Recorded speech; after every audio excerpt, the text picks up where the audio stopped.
Welcome back everyone. Today we're gonna go through the battle planner, everything you need to know here, and I'm gonna start with the easy stuff, just making a front line. I usually press the set button, but you can click that button also. You don't need to draw and try a front line, just click once and you get the entire front line. And the next step of making a functioning front line is making just an offensive line with the X button. The spearhead is just unnecessary. Because you should never ever click the activate button. Almost never ever. I have one moment where you should click the activate button, and I will go get back to that a lot later. But first of all, this is just a standard front line. The thing with a front line with an offensive line is that you start ticking up with some here we go, plan preparation, so you get modifiers, which is key to this game if you've seen my other guides. But this is kind of easy. It's just one front line, one enemy. That's kind of nice. Down here we have another subject because we have 3 different countries we're gonna fight with, because sometimes this game is stupid and doesn't understand that we want to fight with all these 3 want to fight. We will have no choice. So you can't draw a front line all the way down there. So then we need to divide them a little bit. I would usually do like this. Make one front line like that, take this one, make a new front line down there, take half these units, make a new front line with this one. See, no divisions there, and I will have half the units with the S button. Just split if you want to take half the units. So I have 11 units here because you see it's extremely overstacked. This is not good. They will have a huge debuff. And yes, continue on. We have this one. They are guarding something up here. We don't want that. So right click to delete all orders. And we want someone guarding this border down here. There we go. And we want someone to actually reinforce here because that's absolutely needed. So they want to run. They're going to run around now. And I think this will be kind of equally divided between them. Should have a pretty okay defense. I wouldn't say I wouldn't start here if I haven't really maximized my units, but yes, as an example, because these units will get crushed. But that's another matter. What you have seen here is that I haven't done any front lines, offensive actions. What you can do now when you have used all these with front lines, just to make some kind of order here, is make front lines with your Field Marshal and make the battle plans from there, because then no matter where your unit stands, as long as they stand at the front line where the Field Marshal have made a plan, they will start gaining planning bonus. So let's see here. Should they start gaining here? Yep, everyone is gaining planning bonus, and it doesn't matter where they run. If they get separated from their front line for any reason, or you do some kind of mistakes, you always have that front line from the Field Marshal to stay with. And as always, we release one new guide every Monday on this channel, so if you really love HOI4 and for some reason can bear with watching our content, please like, subscribe to the channel, ring that bell ding button thing, give us a comment, everything you can do, and we will hugely appreciate it. If you want even more, we have a Patreon community, so if you want an extra guide every Thursday, if you want to join our Discord and just hang out and have some fun, get exclusive content and so forth, join our Patreon from Stag 3 and above, and you will get a lot of stuff. Yeah, with that said, let's continue with the actual stuff you were here for, and that's the guide. But from here we need to continue, because what we have done now is having frontline units here. They're building planning, but these are worthless units if we're gonna attack, even though they're kind of standard 7-2s. That's not a good unit. What we have here is some tanks, not ready yet, should be ready, but this is just a fun playthrough. So I just put them out there. Could shortcut them if we want, like 1, 2, and 3.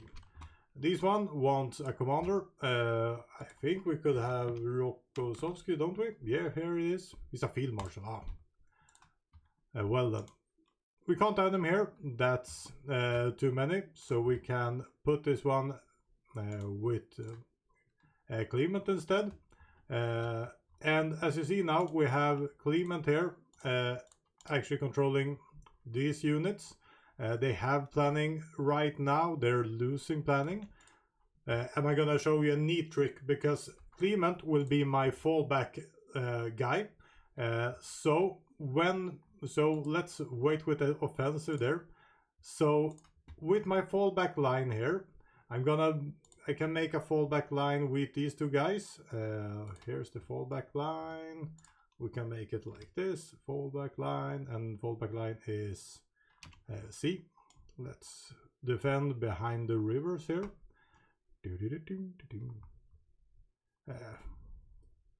Let's give them Kiev. Let's just make a line here behind the rivers. Here you need to draw it. They will start running there. What you always want to do when you have a fallback line is to always have a front line. Because this fallback line, when the enemy comes up to your fallback line, you won't build any planning bonus at all. So to get around this, always make front lines with your fallback line generals. So with Clement, we also want a lot of front lines here and attack orders. Front line, attack order, and front line, attack order. This means that even though they are standing at the fallback line, when we have contact later on, and we will have contact, that will also be a fallback line and a front line, and we'll start building planning bonuses. And I think this is something most player misses, because they want their fallback line because they want to have control of their units, but they won't build planning, which is extremely important so you can counterattack. And also coercion, really important. I really don't want my units running around. They want entrenchment, so rigid coercion makes them not run around that much. Short distance, that's also bad, but it's better. You could take away the front lines totally and just micro everything, but that's extremely hard. Some players do it. I don't do it because I don't have the micro, but you could, and then you can actually control everything. But as soon as someone punches through and you won't see it, and you don't see it, that will cost you dearly. But that was a side quest, important side quest, really important side quest with the front lines for the fallback line guys. But we are talking about these units.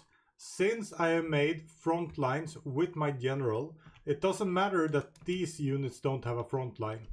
So as soon as I move them to the actual front line of my, not general, Field Marshal, they start building planning bonus. As you see now, supply is really bad, but this is just to show that they're actually building planning bonus. And now we are in a pickle. I was going to do this later. I thought I had more time, so I can show you how to micro these tanks, even though these are kind of worthless tanks. So we're gonna retreat the tanks here, going back with all of them and micro them a little bit later.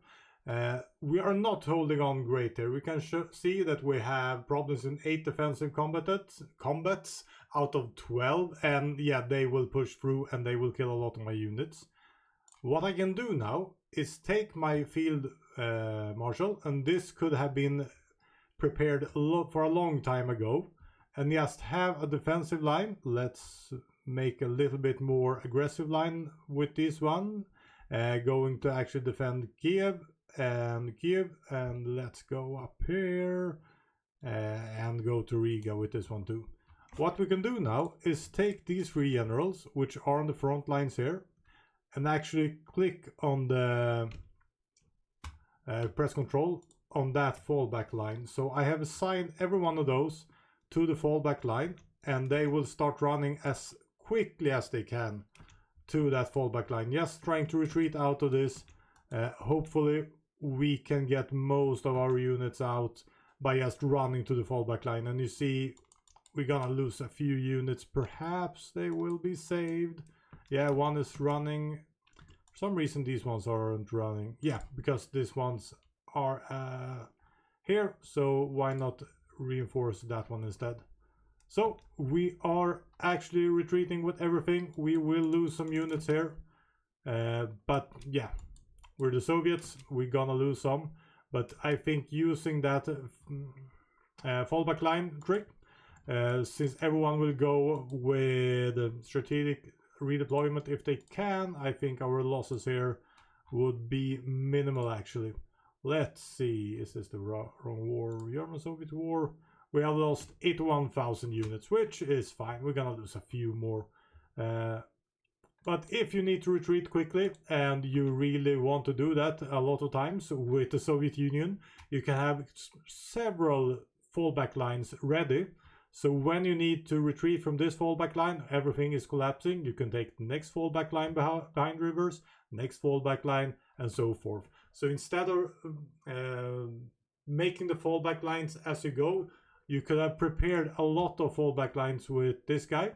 So let's make a new one. This will be the second fallback line, and let's make a new fallback line. This will be the third fallback line, and so forth. And you can always retreat with everything you have to the next fallback line, and with that quickly get out of these problems. So let's see, where's my tanks at? There they are. Where do we want to fight? Want to have some fun down here? Yeah, do we have any supplies there? Yeah, we have. We want some, this one, we want motorization, and we're gonna have some fun. Yeah, we're gonna have some fun now. And now we're gonna use an extremely important button, because now they have run to our fallback line. As you saw, I used my entire Field Marshal to go back to the fallback line, which saved me a lot of units. I lost 100,000 on that retreat. That's nothing for the Soviet Union. This is a badly played Soviet Union. I just speedrun it for fun from the 39 save. But now we want to use this to attack, and this one has been assigned to the fallback line, and this button is extremely important. Control H or just press that button and unassign them. We have these exclamation marks now, which means they don't belong to any order, but still, I'm gonna use these ones just to lock these ones in, because we're gonna have fun with them. This means that we can run freely with these units right now, and we're gonna run freely with them. Let's put in those. Let's support attack down there, and here we need some more just to bind them. This is just to hold them off. Oh, this is way too fast. To actually micro, we can use these ones. Let's go further, and half of these ones go in there. We're locking these ones into combat. We're gonna run up there and trap these ones, and boom, boom, boom, boom, boom. We can hold there and just support attack if we need to. Nope. As you see, these ones can be used freely now. Let's just finish these ones off, and we can back off, and we have killed some. And yeah, we have some problems up here. We can go manage them now, just when we have killed a few units up here, down here. Or we could just have more fun and just start attacking. They have no supply down here either. But the important thing is to actually unassign divisions. I'm not gonna start playing now because this is too fun. This is actually a challenge. Yeah, unassign units so you can control them when you want to control them. And we have a few things to go. Another really important button is the edit mode, so you can actually edit your fallback lines or front lines. Really important. I think most players have found it, but that's something you can use to actually edit your lines when you need to.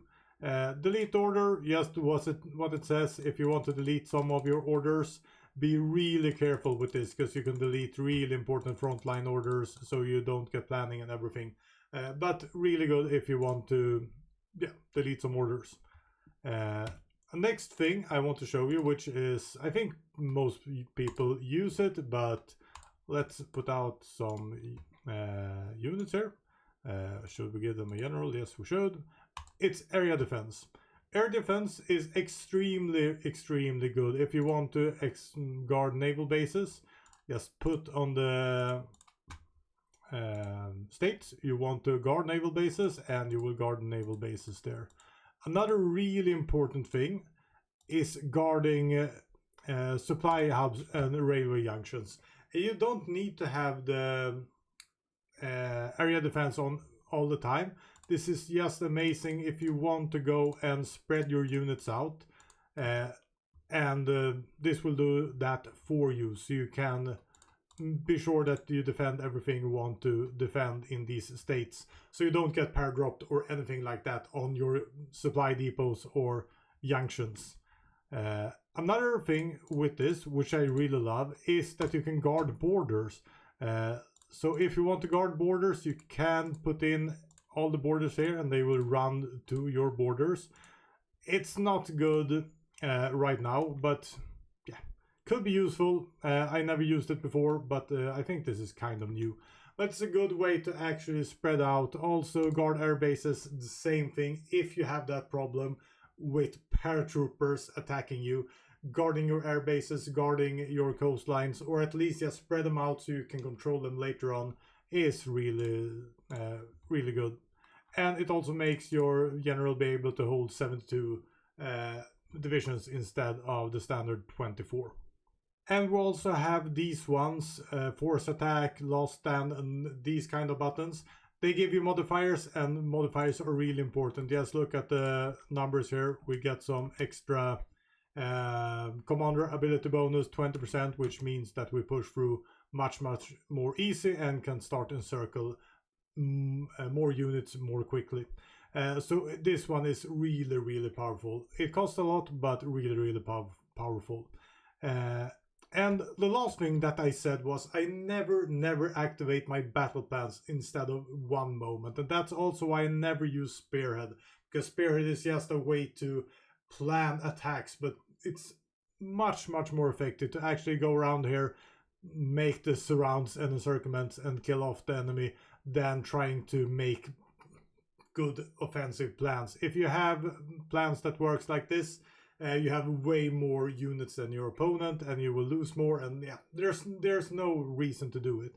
The only place where I used this is on the Eastern Front, or any front where the enemy is collapsing.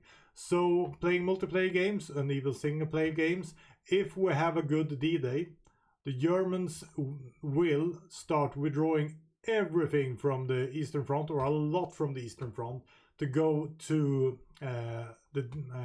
meet up the D-Day in France or Spain or wherever. When they do that, using this one, activate an entire frontline plan and attack could be good, because your entire army will start moving forward. And if you overpower your enemy like this, you will actually be effective. You will move quickly, and when the D-Day land, you want to move quickly and take as much ground as possible and start threatening Romania, Hungary, and Germany itself.